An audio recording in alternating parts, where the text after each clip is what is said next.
Hola, buenas tardes. Buenas tardes, Miriam. Buenas tardes, María. Gracias a todos por estar acá en este segundo Congreso Internacional de Montessori en Uruguay. Eh, Miriam, bueno, te voy a presentar para las personas que no te conocen. Miriam es guía Montessori AMI de Casa de Niños, guía Montessori de taller, especialista Montessori de comunidad de adolescentes y entrenadora internacional con más de 40 años de trayectoria. Es formadora del programa internacional de Co-Guía Montessori. Ha sido directora y coordinadora de diferentes escuelas con esta metodología. Su continua formación le ha permitido descubrir la importancia del aquí y ahora. Nos estará acompañando en el día de hoy con su propuesta El legado espiritual de María Montessori. ¿Es así, Miriam? Hola, ¿qué tal, Laura? Mucho gusto, un placer de estar aquí. María, un gusto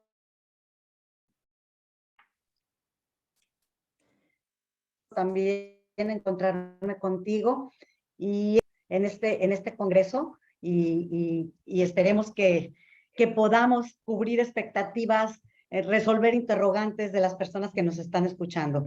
Para mí es un placer compartir con ustedes y que se unan más personas, que se unan más con nosotros y hablar precisamente de ese legado espiritual de la doctora Montessori. Gracias, te escuchamos.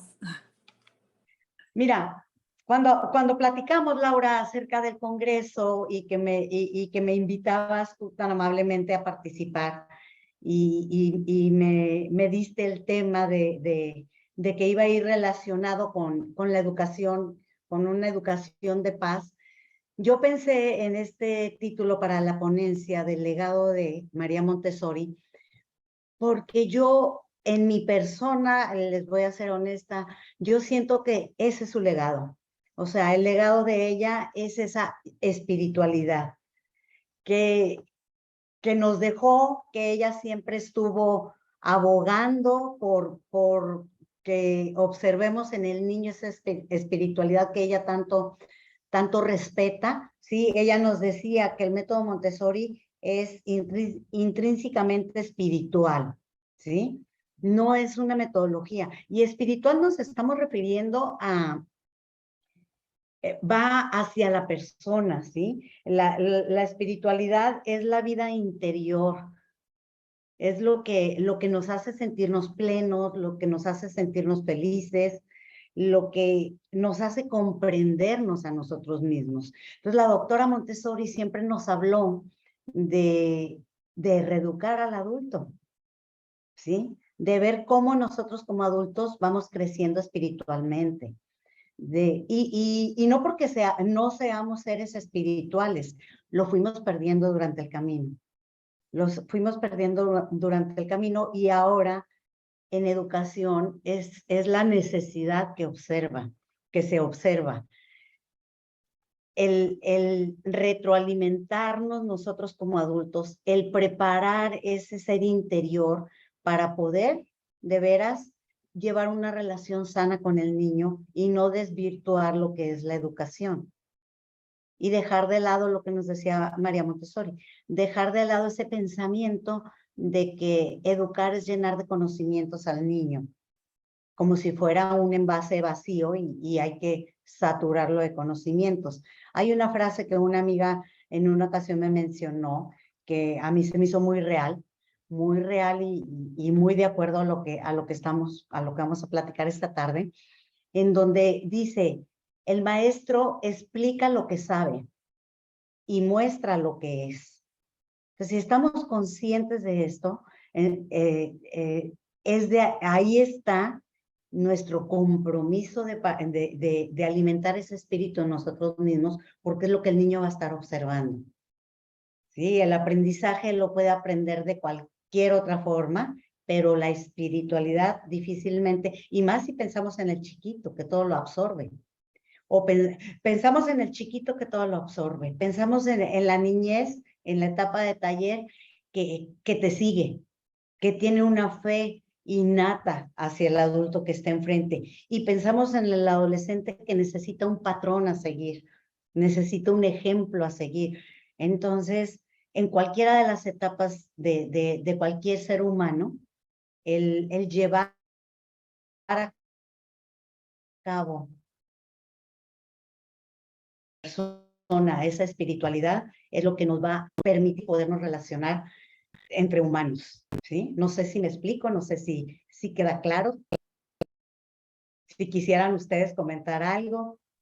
Sí, como que la esencia, creo que también esto no queda como de adultos después. Nosotros en el colegio, por ejemplo, lo que siempre nos fijamos es esto que decís, como la parte espiritual de la persona, la esencia, que es lo que nos hace ver el trato con los niños, el trato con las demás personas. Creo que lo académico se aprende, como decís vos, en cualquier momento o de cualquier forma, pero la esencia es lo más importante en una persona, sí, la parte espiritual. Sí, claro, Laura. Y nosotros lo vemos así por una formación, digo, porque tuvimos la oportunidad de tener una formación Montessori. Casualmente acabo de regresar de Cabo San Lucas, acá en el país de México, en donde fui a participar en una escuela convencional. O sea, me invitaron a trabajar por la cuestión de que no es escuela Montessori, no es la intención convertirla en Montessori, y lo que me dijeron, queremos adaptar algunas cosas Montessori en nuestra práctica docente. Un gran reto para mí, porque la parte que yo empecé a preparar fue esa parte espiritual, ¿sí? O sea, yo partí de ahí porque, como nos dice aquí, ahorita me voy a poner los lentes para poder leer, pero como nos dice aquí en su libro Aline Wolf, en su libro Cómo cultivar el espíritu del niño, dice, así es como el mundo conoce a Montessori, pero ¿cuántos? O sea, por los materiales, por la metodología, porque, ay, las escuelas Montessori son muy bonitas, el niño aprende a leer muy chiquito, aprenden a vivir en comunidad, y mucho el enfoque de la sociedad que nos rodea es hacia los aprendizajes, ¿verdad? Pero ¿cuántos saben que detrás de todos esos esfuerzos educativos se vislumbra su continuo deseo de reformar la humanidad, de revelar la verdadera naturaleza del niño y esencialmente de traer al mundo paz y armonía? ¿Cuántos de nosotros pensamos en eso? ¿Sí? Nos enfocamos a los materiales. ¿Y con cuál va a aprender? Nos dice aquí Aline Wolf, el niño está dotado de un poder interior que nos puede guiar hacia un futuro más luminoso. La educación ya no debe ser principalmente la transmisión de conocimientos, sino que debe seguir un nuevo camino buscando la liberación de las potencialidades humanas. El libro Montessori, el libro de María Montessori, en el cual nos basamos mucho nosotras como Montessori, ¿verdad? Entonces, a mí me deja tan claro eso porque realmente eso es lo que sucede. Eso es lo que sucede. Muchas veces nos enfocamos a qué es lo que va a aprender el niño, pero pasamos de largo cómo se siente el niño, cómo está el niño. Sus emociones difícilmente las tomamos en cuenta. Entonces les digo, este trabajo que desarrollé ahora en esta escuela, las maestras pues estaban un poco confundidas en toda esta parte que yo estaba desarrollando acerca de la espiritualidad, y me decían, bueno, Miriam, tú nos estás diciendo que no le debo de decir al niño que está mal su trabajo. Entonces, ¿cómo le hago para corregirlo? O sea, yo ya no debo de decirle al niño, lo hiciste mal, vuélvelo a hacer. Entonces, ¿ahora qué es lo que le tengo que decir? Me preguntaban. Y luego también me decían, bueno, tú nos estás diciendo que el niño es independiente, está desarrollando voluntad, una parte tan valiosa y tan importante en la edad temprana, ese desarrollo de la voluntad, ese poder dirigir su propia voluntad y no obedecer a la voluntad del otro. Entonces, en ese tema me decían, bueno, si yo voy a permitir que él desarrolle su voluntad, si yo voy a permitir que él tome decisiones, ¿cómo le digo siéntate en tu mesa a trabajar, porque tú me estás diciendo que le permitas ser independiente. Entonces, toda esa parte de independencia, desarrollo de la voluntad, control de error, el darse cuenta de sus propios errores y ellos mismos corregirles, les estaba costando mucho trabajo. Les estaba costando mucho trabajo ver este otro camino de la educación, ver esta otra parte. Y es a lo que se refiere María Montessori como espiritualidad, ¿sí? Sí, tal cual lo que decís, Miriam, porque nosotras al menos trabajamos ambas en ambientes Montessori y es mucho más fácil de imaginarse, porque bueno, como vos decís, tenemos los materiales a disposición, está el control de error, pero muchas veces nos llegan preguntas de otras maestras o otros educadores que están en escuelas más tradicionales y quieren de alguna manera implementar la metodología o ver de qué manera pueden también llevarlo, y les pasa muchas veces lo mismo de pero ¿cómo lo hago? ¿O de qué manera lo hago? ¿O cómo hago para hacerlo con cada uno? Es que es súper interesante, súper rico que vos te puedas estar acercando también a estas instituciones, llevando tu experiencia para poder ir abriendo caminos también. Sí, sí, María. O sea, te entiendo perfecto, porque por esto que decía yo ahorita, dejamos de lado esa parte espiritual. Y si hablamos de espiritualidad, regularmente las personas lo confunden con religiosidad, ¿sí? Pero como les decía yo ahorita, la espiritualidad surge de tu interior, ¿sí? Surge de tu plenitud, surge de tu paz interna. La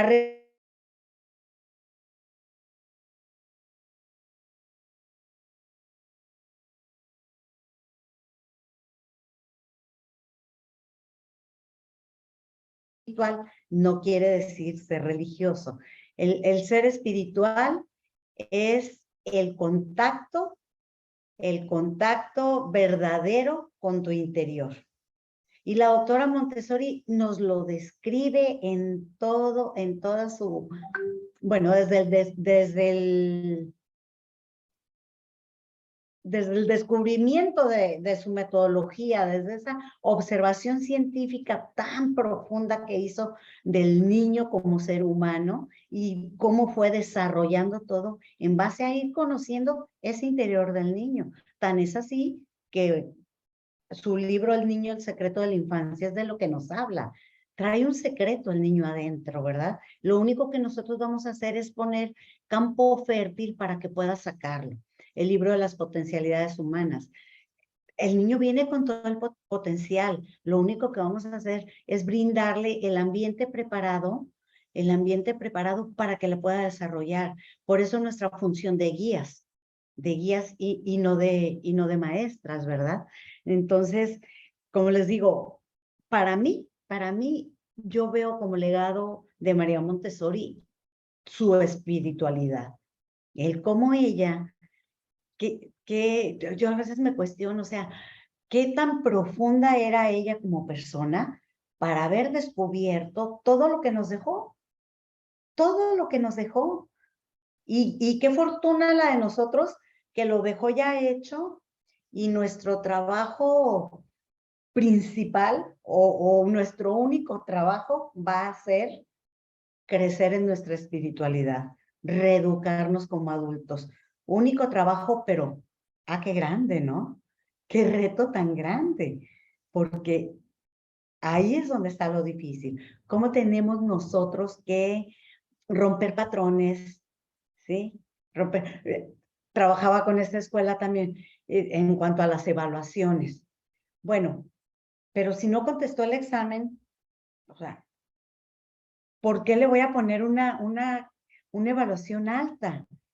¿Sí? Si el examen está incompleto, está mal hecho, yo no puedo ponerle una calificación alta. Entonces ya nos fuimos a abordar el tema de la diferencia entre calificación cuantitativa y calificación cualitativa. Bueno, no calificación, perdón, evaluación cuantitativa y evaluación cualitativa.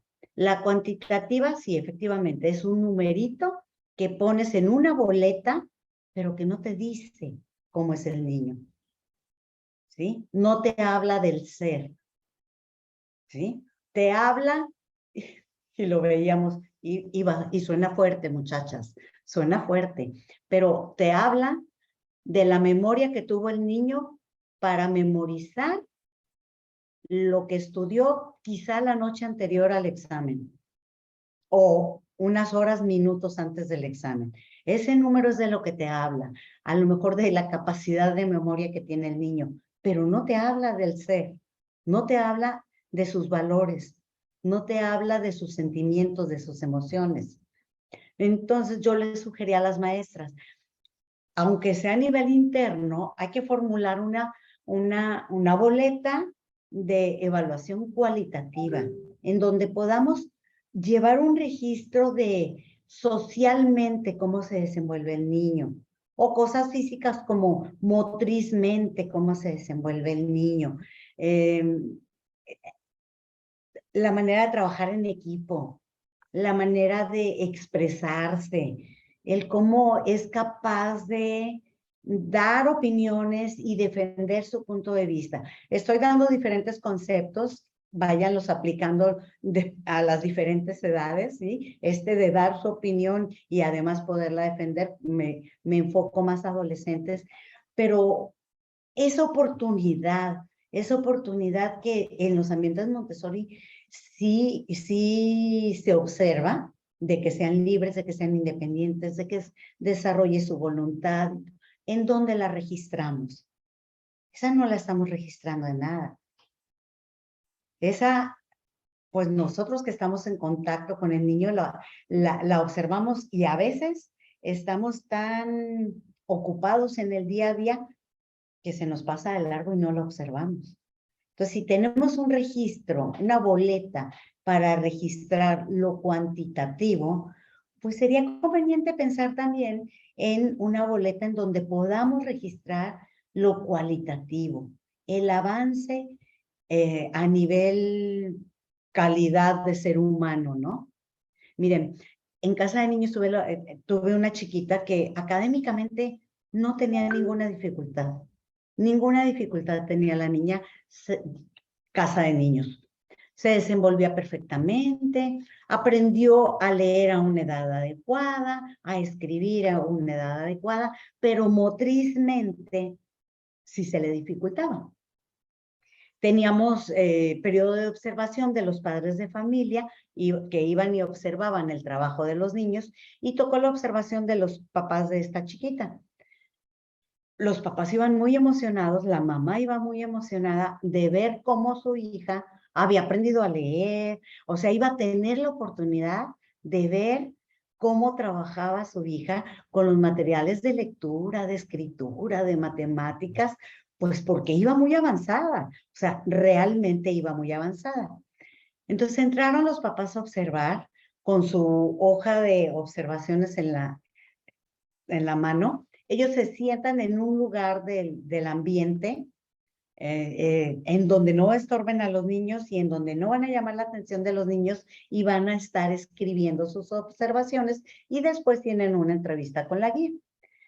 Pues en cuanto entraron los papás y se ubicaron en el lugar correspondiente para observar, esta chiquita se salió al área exterior del ambiente, donde está el arenero, la mesa de agua y un pasamanos. Y la chiquita se subió al pasamano y pasó de un lado y luego de otro y luego de otro y luego otra vez de regreso y luego otra vez de ida. Y la hora de observación, la hora que duraron los papás observando, ella estuvo afuera del salón, afuera del ambiente, ¿sí? Pues debo confesarles que la mamá se frustró un poco bastante porque dijo, yo vine a verla leer, yo vine a verla trabajar. Y bueno, pues ya la guía se limitó a hacer los comentarios pertinentes en cuanto al desarrollo de la niña, en cuanto a las preguntas de los papás, etcétera, etcétera. Cuando llegaron a su casa después de la hora de la salida y estaban en familia comiendo, la niña le dijo a sus papás, ¿vieron cómo ya pude treparme al pasamanos y pasarlo completito sin caerme? Ahí fue donde los papás entendieron. Ahí fue donde los papás entendieron que la parte académica no era la más importante. La niña se salió y estuvo una hora mostrándole a sus papás lo que ella aprendió, lo que ella es capaz de hacer, los logros que había tenido. La lectura y la escritura y las matemáticas para ella pasaba a segundo término porque fueron áreas que formaron parte de su formación, de su trabajo dentro de la casa de los niños. Pero el que ella haya logrado vencer el reto de la psicomotricidad, para ella era un gran logro. Entonces fue lo que le quiso mostrar a los papás, que en su momento los papás no lo pudieron observar hasta que ella se los comentó. Y qué lindo que la niña lo pudo compartir. Y qué lindo que los papás pudieron entender esa parte. Entonces, si observamos a ese ser humano espiritual, con todas sus áreas integradas, entonces, ¿para qué los dividimos dentro del ambiente? ¿Para qué seccionamos el ambiente?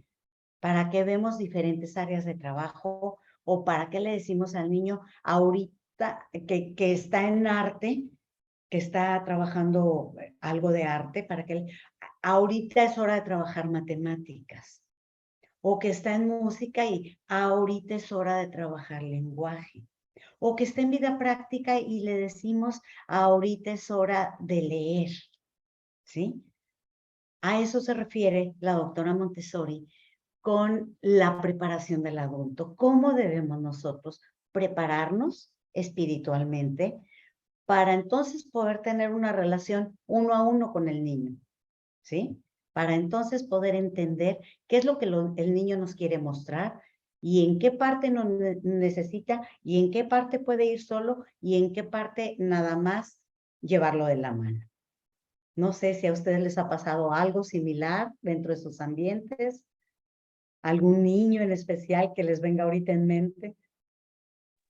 Sí, justamente a nosotros nos pasó esta semana de una mamá que nos decía, bueno, me dice que no quiere tomar los materiales del alfabeto móvil o las letras de lija, que no quiere trabajar con números. Dice, bueno, no sé con qué está trabajando. Entonces, nosotros le decíamos, mira, esta semana ha estado vinculándose un montón más con sus compañeros, que estaba bastante como aislado. Entonces, nos parece que eso es lo más importante, y además de que él está atravesando por un momento de que en su familia, bueno, hay viajes, mamá embarazada, y a veces los padres, algunos entienden que en realidad nosotros necesitamos como respetar ese tiempo de cada niño y estar más pendientes como de la parte emocional que de la parte académica. Por suerte hay muchos padres que, sobre todo los que eligen los colegios con esta educación, lo entienden cuando se lo explicas y están de acuerdo. Hay otros que no, que prefieren, bueno, no sé, si se siente mal, no sé, necesito que aprenda a leer y a escribir. Pero creo que está habiendo como un cambio en este sentido más respetuoso en cuanto a los procesos de cada uno y en cuanto a fijarse más lo interno, ¿no? Más la esencia, más la parte espiritual, y es un trabajo arduo, sí, como decías, en cuanto al adulto, o sea, es una preparación constante. También el adulto preparado necesita mostrarle sus emociones a los niños y decirle, bueno, mira, hoy me siento un poco más triste, me pasó tal cosa, como validar los sentimientos nuestros, que muchas Claro. veces pasa que el adulto no quieren como Que no se sentirse dé cuenta. vulnerable. Exacto, y no quieren sentirse vulnerables, no quieren validar sus sentimientos. Entonces lo que le estás transmitiendo a ese niño es que los sentimientos se guardan y los saco en casa. Y bueno, esto es un trabajo que sí, que los docentes y los padres en realidad deberían ver, un poquito rever. Claro, claro, claro. Y lo que dices es importantísimo, verdaderamente, y nos pasa con los alumnos y nos pasa con los hijos también, que no se dé cuenta que estoy triste, que no se dé cuenta, y si estás enojado, tratas de disimular el enojo para que no se dé cuenta, pero el niño te lee el alma, te lee el corazón, entonces no sirve de nada que pongas una carita sonriente cuando por dentro está todo el calor, la efervescencia de esa emoción, como bien dices. Y el mensaje, como tú dices, es, las emociones no se expresan, ¿no? Las tengo que esconder. Entonces, me pasó la otra vez con un chiquito, estábamos en una actividad, no en ambiente, en una actividad, en una librería, hay una actividad de cuentacuentos. Entonces estaba una compañera mía ya desarrollando la actividad, contando el cuento, leyendo un cuento. Llegó un chiquito un poco después, pero desde que entró, yo le noté algo, ¿sí? Y traía el cubrebocas, ¿no? Y yo le noté algo, entonces, y estaba sentado, se sentó, se integró al grupo, pero así un poco. Entonces me acerqué a él y le dije, ¿te pasa algo? Y sí me dijo, estoy triste. O sea, y dijo, va, hay alguien que me está poniendo atención, ¿no? Mi compañera seguía con el cuento, yo muy discretamente me acerqué a él porque noté que no estaba en condiciones de escuchar el cuento, pero noté su cambio de expresión de sus ojos cuando, o sea, alguien me tomó en cuenta, ¿no? Y ya me dijo, sí, es que estoy triste porque tengo que cuidar a mi tortuguita, porque me la encontré tirada y me la llevé a mi casa y la estoy cuidando. Y bueno, ya le dije, pero ¿sabes qué? Digo, por una hora que tú estés aquí, si le dejaste su agua, la dejaste en agua, le dejaste comida, seguramente la tortuguita ya se siente bastante bien por haber sido rescatada. Yo creo que puede estar un rato sin ti la tortuga. Y el niño se quedó, ¿tú crees? Le dije, sí, yo creo que seguro sí. Y fue como pudo integrarse a la actividad. ¿Sí? Como pudo. Entonces, esa parte que dices, Laura, lo importante que es poder expresar las emociones y no juzgarlas. Y no juzgarla, porque puede llegar este niño a la semana siguiente y otra vez venir triste. ¿Y qué pasaría si yo lo recibo? ¿Otra vez vienes triste? Pobre, o sea, no le estoy ayudando en nada, ¿no? Entonces, cuando juzgamos y nos anticipamos a escuchar, a no quererlos escuchar, pasa eso, los juicios, ¿no? Es que este niño siempre se la pasa triste. Ya, o sea, ya le puse la etiqueta de niño triste y ya no le estoy dando la oportunidad de que cambie de emociones, ¿sí? Porque así como se siente triste, se puede sentir enojado, se puede sentir alegre, se puede sentir melancólico, etcétera, etcétera. Entonces, qué importante es eso.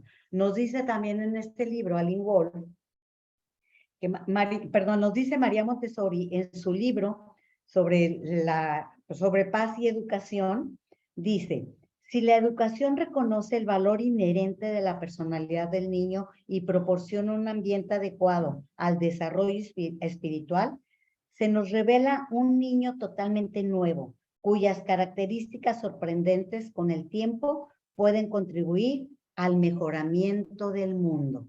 O sea, si nosotros tomamos en cuenta que cada día estamos recibiendo a un niño nuevo, ¿sí? A un niño nuevo, le vamos a dar esa oportunidad de autoconstrucción. Vamos a ser verdaderamente guías de su formación, guías de su madurez, guías de su evolución.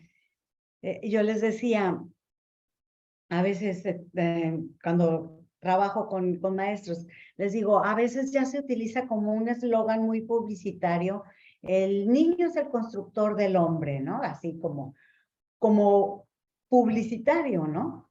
Y nos damos cuenta que María Montessori lo vio literal, o sea, es la frase literal de María Montessori. Verdaderamente El niño es el constructor del hombre. Desde que nace, y yo creo que hasta que morimos seguimos aprendiendo y seguimos construyendo algo muy interno, que en la niñez es más fuerte, pero en la adultez también lo presentamos. Desde ese embrión espiritual que se va desarrollando todavía después de haber nacido, ¿sí? Nuestro embrión físico nace después de 9 meses, pero se sigue desarrollando ese embrión espiritual, esa parte interior del niño. Y cada quien la desarrolla de manera diferente.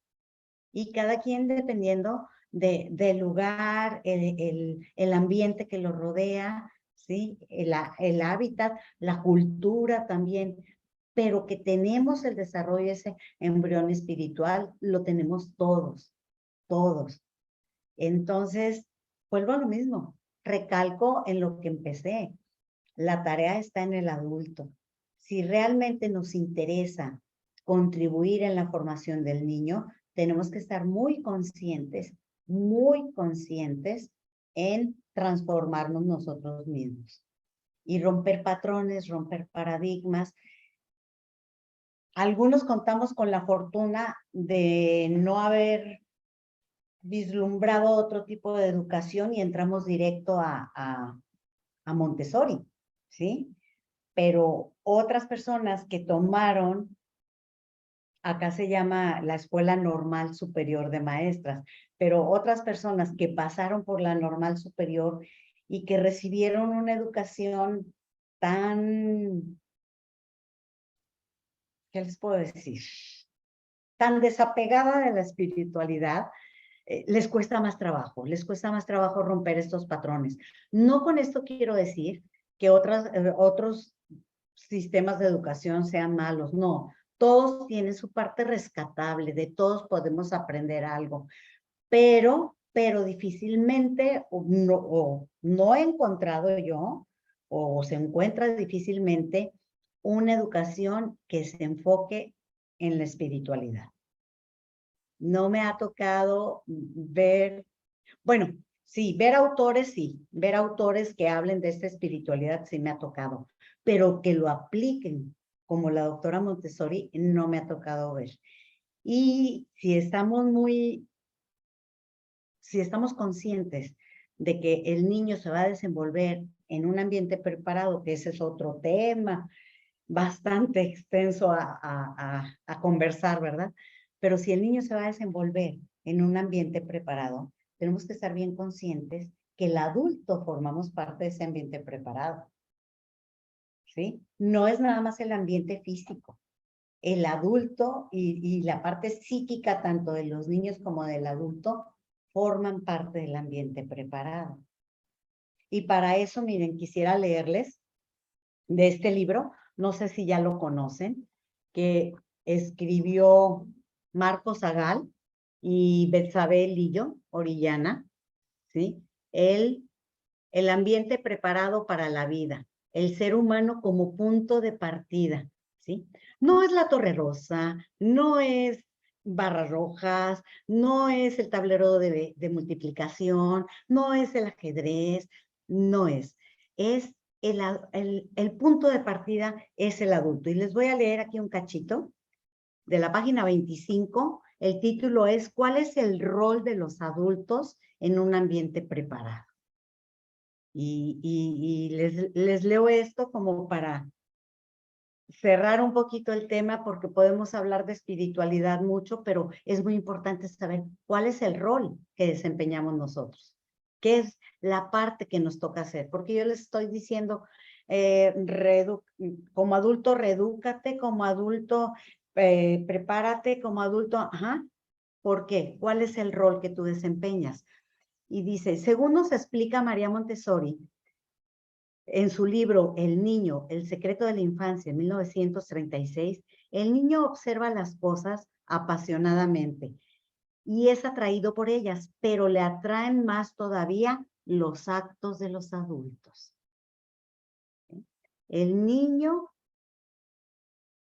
observa las cosas apasionadamente y es atraído por ellas, pero le atraen más todavía los actos de los adultos. Esto es lo que les estaba hablando. El adulto podría realizar una especie de misión, la de ser el inspirador de las acciones infantiles. La libertad que se promueve en un ambiente preparado junto a un adulto capaz de ofrecer a cada niño o niña aquello que necesita, entablando una buena relación todos ellos, favorece que se revele un nuevo hombre o una nueva mujer, cuyas características pueden contribuir al mejoramiento del mundo. Fíjense, al mejoramiento del mundo. Es a través del niño. Es a través del niño. Ahorita antes de empezar a charlar con ustedes, estaba yo revisando mis grupos de WhatsApp y tengo un grupo de un club de lectura en el cual una compañera nos estaba invitando a una actividad de limpieza de playas. Yo me encuentro en el puerto de Mazatlán, creo que eso no lo dije. Yo me encuentro en el puerto de Mazatlán, Sinaloa, en México, y hay actividades de limpieza de playas. Y debo decirles que se juntan costales, no bolsas, costales de basura. Entonces, una compañera manda la convocatoria de invitarnos en determinado día a limpieza de playas y otra compañera empieza a contestar que deberían de intervenir, que el turismo, porque es un puerto turístico aquí, que cuando viene el turismo no cuida y deja mucha basura en las playas y deja mucha basura en el malecón, etcétera, que deberían de tomar parte las autoridades para que eso ya, las autoridades municipales, para que eso ya no suceda. Inclusive el manejo de una multa, una sanción económica para las personas que lleven a cabo esa acción. Y bueno, se prestó ahí un poquito la polémica en el grupo de WhatsApp y yo di mi pequeña participación diciendo que es la educación. O sea, donde debemos de iniciar es en la educación. En la educación es donde fomentamos esos valores, es donde fomentamos ese respeto y no es ahora como adultos, es desde el niño. Si un niño viene con su familia a vacacionar y ve que los padres tiran la basura o dejan la basura en la playa porque fueron a pasar un día muy agradable a la playa, el niño lo va a hacer. Pero si un niño observa que sus padres llevan una bolsa en donde van a ir echando, no esperarse hasta el final, porque también eso me parece absurdo. Tiro, tiro, tiro y al final recogemos. No, ¿qué les parece si mejor durante, pues vamos poniendo la basura en su lugar, ¿no? Entonces, desgraciadamente, es en los adultos en donde se dan estas acciones y los adultos somos ejemplo de los niños. Entonces nuestra labor, nuestra función como adultos, como docentes, como guías Montessori, aparte de ese trabajo interno que les hablaba que tenemos que hacer, es trabajar con los padres de familia para romper patrones también, para vivir ese apoyo por parte de ellos también. Y si eso se lleva a cabo, que es lo que la doctora Montessori, o sea, ella veía por la humanidad, o sea, ella decía que la educación ya no debe ser principalmente la transmisión de conocimientos, sino seguir el nuevo camino buscando al ser humano, ¿sí? Al ser humano. Entonces, fíjense cuántos años hace que la doctora Montessori nos dice que por donde tenemos que empezar es por el adulto y por donde tenemos que empezar es por una educación espiritual de nosotros mismos para respetar y no bloquear la espiritualidad del niño.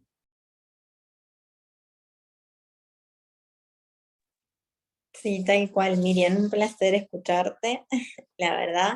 A medida que ibas hablando, a mí se me iban ocurriendo algunos ejemplos o me imaginaba cosas que nos pasan dentro del ambiente. Y como anécdota, nos pasó, por ejemplo, que nuestro ambiente está preparado también para que pasen practicantes, que como hay pocos centros Montessori acá en Uruguay, han ido practicantes que se están formando como guías Montessori y hacen las prácticas dentro de nuestros ambientes. Y una vez una practicante nos destacaba y le llamaba mucho la atención de qué manera trabajábamos nosotros en relación a la validación de emociones, la energía que le poníamos a cada vez que se resolvía un conflicto, de la manera que se resolvía, cada vez que veíamos a un niño o con una actitud distinta, o le notábamos algo, acercarnos a ellos, preguntarles qué les pasaba, cómo estaban, a los más peques ir ofreciéndole palabras, porque todavía no gestionan ni reconocen bien las emociones, entonces todo ese trabajito que la practicante decía, wow, ¿dónde aprendieron eso? Porque a mí no me lo enseñaron y no lo he visto en otras escuelas, entonces, y qué importante es eso, porque después me sirve para la vida, me sirve para cualquier conflicto, cualquier situación que me presente en la vida, y es ahora donde hay que trabajar en eso. Entonces, me parece como que está muy relacionado a esto, que a veces se relaciona como la espiritualidad, lo religioso, o algo más como hippie, o algo de ese estilo, y cuando hablamos de espiritualidad hablamos de eso, ¿no? Sí, sí, sí, claro. Una de las chicas me preguntaba, ¿qué haces ahorita en cuanto dice lo que decías de validar la emoción? Que a veces pues, no son capaces todavía tan chiquitos de validar la emoción. ¿Qué haces cuando el niño no te sabe? Le preguntas qué tiene y no te dice, no te quiere decir. Entonces yo la cuestioné, ¿no te quiere decir o no puede decirte? ¿Y qué haces? Bueno, si no puede decirte, abrázalo, tócale el hombro, tócale la mano, dale una sonrisa, pero que el niño sepa un poquito de terapia de contención, que se sienta protegido, ¿sí? Porque no quiere decir que si el niño no te sabe decir qué tiene, es capricho de él, ¿no? Es porque algo tiene y no lo puede externar. Y generalmente una llamada de atención así es una necesidad de cariño, una necesidad de ser escuchado, una necesidad de atención, pero de una atención positiva, ¿verdad? Sí, tal cual. Y también en relación a lo que decías de que somos, bueno, los guías, los adultos, todo el tiempo ejemplos de los niños, y en los ambientes muchas veces uno los escucha diciendo nuestras propias palabras, y ahí es cuando nos llama la atención y dices, ay, pero lo estoy escuchando en la voz de ellos, lo que yo generalmente digo, y por ejemplo, te estás diciendo, wow, qué orgulloso estoy de vos por lo que lograste, o qué gran trabajo hiciste, que son palabras que van resonando, que vamos diciendo nosotros dentro del ambiente, y ellos las van adquiriendo y también utilizando, y ahí es cuando, bueno, decimos qué importante también, y a veces no nos damos cuenta la importancia de eso, y qué importante también trabajar con las familias para estar en sintonía, con la misma coherencia, y ir trabajando el mismo ritmo también. Claro, claro que sí, porque también me decían las chicas, ¿y qué tal si le digo que guarde su silla y no la guarda? Y yo les decía, es que no le digas, muéstraselo, ¿sí? Lo que tú muestres, el niño va a hacer, porque, bueno, el periodo de la etapa de desarrollo en donde están en la imitación, ¿verdad? Y es lo que me dices, los escuchas hablando como tú, y entonces van a hacer las cosas que observan de ti, y qué importante, o sea, qué importante que estemos conscientes de cómo estamos haciendo las cosas, ¿sí? Porque ellos van a ser nuestros espejos. Así es, ahora que Mary estaba diciendo eso, nosotros tenemos una nena que le costaba, eh, tenía como baja tolerancia a la frustración, entonces cuando no le salía algo lloraba. Entonces, bueno, le preguntamos, ¿pero qué te pasa? Es que no sé, me decía, no sé, claro, es algo interno. Entonces empezamos a decir, bueno, entiendo porque a veces me pasa de que por ahí me siento algo y no puedo manifestarlo. Le digo, ¿necesitas que te dé un abrazo? Sí, te dice. Y ahí abrazamos y consolamos y pasa. Es importante también preguntarle, ¿no? Si quiere un abrazo, porque tampoco es ir y decirle, vení que te voy a abrazar, porque por ahí hay niños que no quieren tanto el contacto físico. Y el otro día estaba a un compañero que justo ella también se le había perdido algo que había llevado desde la casa y se puso a llorar porque no lo encontraba, y un compañero le dice, ¿necesitas que te dé un abrazo? Y me acordaba de esto que era Mary, dice que, o sea, escuchás las palabras nuestras en ellos, es muy bueno. Sí, fíjate que veíamos pues una variación, no quiere decir que eso viene en nuestros ejercicios del juego del silencio, pero como una variación estábamos viendo la implementación de un material expresando ese tipo de emociones, de compasión, de entrega, de dar amor, ¿sí? Y que a veces no saben los niños. No saben cuáles son las acciones. Entonces veíamos como ejemplo, les voy a describir así rápidamente, era una canasta con tarjetas que mostraran este tipo de acciones, ahorita se las describo, y un reloj, un letrero que dijera silencio, porque entonces ese lugar de trabajo iba a ser en silencio porque iba a ser interno, iba a ser introspección. Y las tarjetas, ¿no? Entonces había una tarjeta un poco como, cuidado. Entonces había un niño con un bebé en los brazos. Entonces, él tiene que hacer esa postura o ese movimiento de cuidado. Es una manera de expresar el cuidado. Otra manera es de dar, ¿no? Entonces, la mano extendida.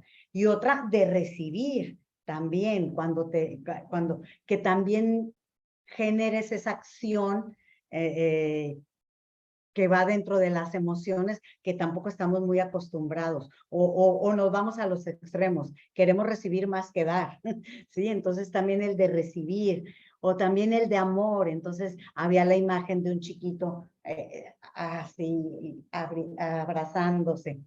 Entonces se me hizo interesante porque sí, a lo mejor sí tenemos niños que no saben cómo expresar esa emoción corporalmente, ¿no? Y como dices tú, un chiquito te escuchó, que le ofreciste un abrazo, entonces cuando él observó la necesidad de un compañero, se lo ofrece, ¿sí? Se lo ofrece. Ahí está lo valioso y lo rico del ejemplo que somos para los niños. Sí. Sí, tal cual, Miriam. Bueno, la verdad un placer escucharte, un placer conocerte, que no nos conocíamos tan bien. Ojalá en algún momento podamos realizar estos encuentros presencialmente y conocernos también, y poder seguir intercambiando estas experiencias que son tan valiosas para todos nosotros.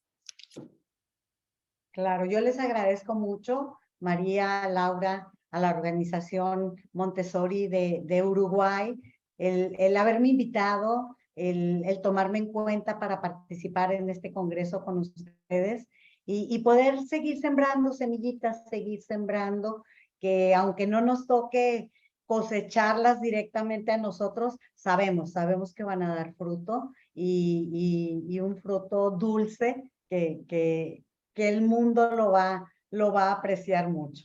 Entonces, muchas gracias, un placer haberlas conocido también y seguimos en contacto, claro que sí. En alguna ocasión el destino nos volverá a reencontrar y estaremos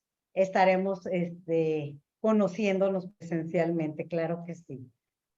Muchas gracias, Miriam. La verdad que sí, como decía Mari, un placer escucharte, todos estos años de experiencia también que tenés, y lo que decimos siempre, es muy placentero poder dialogar con personas que hablan el mismo idioma, ¿no? Y que van buscando la paz en los niños a través de la educación. Claro, claro que sí, claro que sí. Les mando un gran abrazo a cada una de ustedes y seguimos en Igual, contacto. Un beso para todos. gracias. Besos, muchas gracias, Miriam. Hasta luego. Hasta luego.